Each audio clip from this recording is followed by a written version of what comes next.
On this planet Earth, there are more people living today than have lived and died since Adam and Eve. Think of it. Think of the challenge God has placed before us in reaching these millions upon millions of people with the saving message of Jesus Christ. It is to meeting this challenge that the Rex Humbard World Outreach Ministry is dedicated. Every Sunday we come your way from Akron, Ohio, and of course the Cathedral of Tamar. But Akron is known for its tire industry. All the various tire companies have their headquarters in Akron. It's also known for that one-time-a-year event that takes place every year right here in Akron, the National Soapbox Derby. Akron turns into a dreamland. Banners across the street, champs' names are on all the light poles in town, great parades, confetti's flying in the air, and then the one great event where they come from all over the world to compete.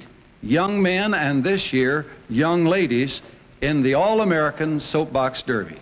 We have with us here today a man that was with us last year about this time, Mr. Mason Bell. Mason, it's good to see you again. And Rex, what a pleasure to be back here with you today. Tell us a little bit about General Motors and Chevrolet Division.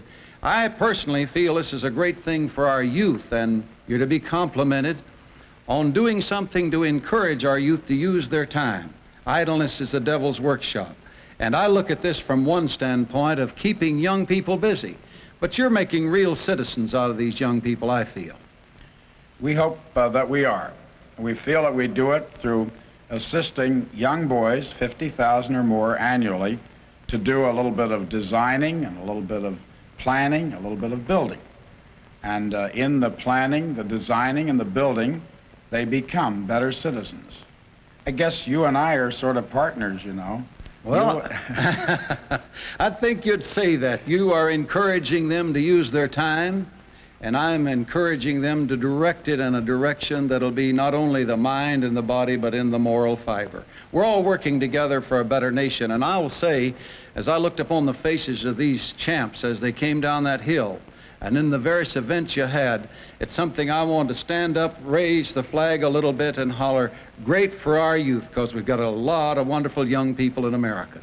Yesterday, our spectators, more than 50,000 of them, were thrilled by 251 great young champions competing at Derby Downs.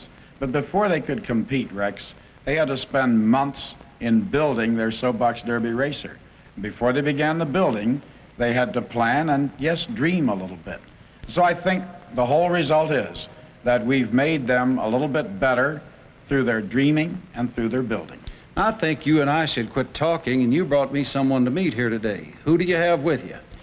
I am very pleased to have with me today the 1972 world champion of the All-American Soapbox Derby from Boulder, Colorado, Bob Lang. Come in, Bob. Bob, congratulations on being the champion of all of these young men and young ladies. Did you race in any of the races with one of the young ladies? Oh, no, I was kind of unfortunate not to get the chance. You say that's unfortunate, huh? What if you'd have raced with her and she'd have beat you? Well, I suppose it would have wrecked my ego a little bit. Wrecked your ego. Well, I want to congratulate you. Now, tell us a little bit about yourself, first of all. Where do you go to school? I go to school at Centennial Junior High, and I'm in the 9th grade there.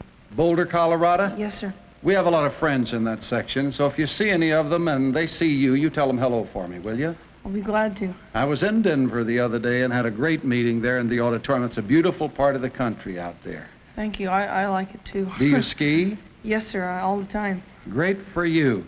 But how long did it take you to construct your car? Well, I started since the last Akron race and worked till June, so that's the end of August till June. That's a good time. How many was in competition there in Boulder? About 60. About 60, and you were the number one? Yeah. Did you ever think when you came to Akron you was going to end up as the champ? Well, I just kind of wanted to win my first heat. That's all I really cared about, because he was in my cabin, see, and I knew him really well. I see. Well, I'll tell you, that's a pretty good way to work. Just take one day at a time, so to speak. One step at a time, so you won the first heat, and then the second heat. And after a while, you came out number one. And I think in life, you'll continue that. You'll be all right, Bob. Yeah, I hope so. Go right ahead. I'm sorry. Well, I don't know. I think you learned a lot, because like as I said, when I had to race one of my best friends, it's kind of hard. In a way, you want him to win too, but you can't. No, there can only be one Yeah. winner, but of course he was a winner too now. He Yes, won sir, he back was. home before he ever got here. And everybody can't be a winner, but everybody can compete. And I think your coming together here has done something for all of you young men and young ladies that were present. I watched them, and everybody seemed to really have a good time. Yeah, I think they did. I'm sure I had a really good time. Well, we want to congratulate you, and I'd like to ask you something. Now, there's a scholarship that goes along with this for your college. You have any idea at this time in life where you might go? Well, I am thinking about going to Harvard maybe, because I've got a lot of my past family went back there and out there, I should say.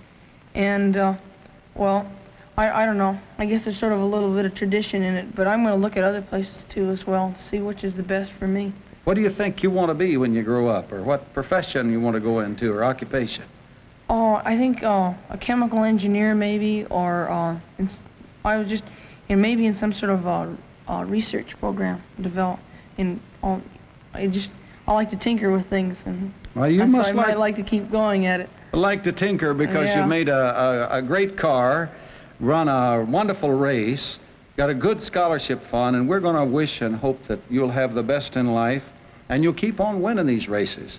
And if you ever lose one, just remember your buddies here that didn't make it too, will you? Okay. I think it's awful nice of Mr. Mason Bell and also Chevrolet Division of General Motors to sponsor such a thing as this, don't you? Yes, sir, I do, because without them there wouldn't be any race, and they really make such a big thing about it, because every single champ is treated like he's a world champ, and that's what really surprised me when I came in. Well, they're great people, and we want to thank them. Now, I have a little surprise for you today.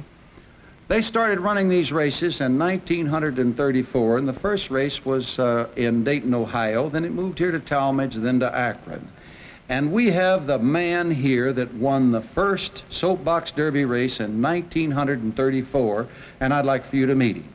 His name's Bob Turner, and I want Bob Turner and Bob Lang to meet each other. Will you come in, Bob, and meet this champ? And here's the first champ that the soapbox derby ever had, Bob Turner, and here's our new champ, Bob Lane. Congratulations to both It's a of real you. honor to meet the first world You champion. did a great job yesterday out there, and you're proud to be it. Thank you very much.